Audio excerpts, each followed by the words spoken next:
Hello and welcome to our channel. In this tutorial, you'll learn how to use the WhatsApp voice-to-text feature. WhatsApp voice messages are very popular because they allow you to send long messages easily without typing. However, sometimes the person receiving the message may not be able to listen to the audio. To avoid this issue, you can send your message using voice-to-text. To do this, open any WhatsApp chat and tap on the text bar where you usually type. On your keyboard, find the microphone icon located at the bottom right corner next to the space bar. Tap on it and start speaking your message.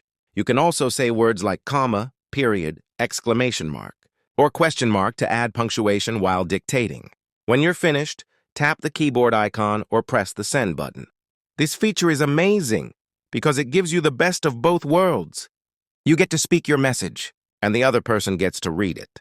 If you enjoyed this video, don't forget to hit the thumbs up button and subscribe to our channel.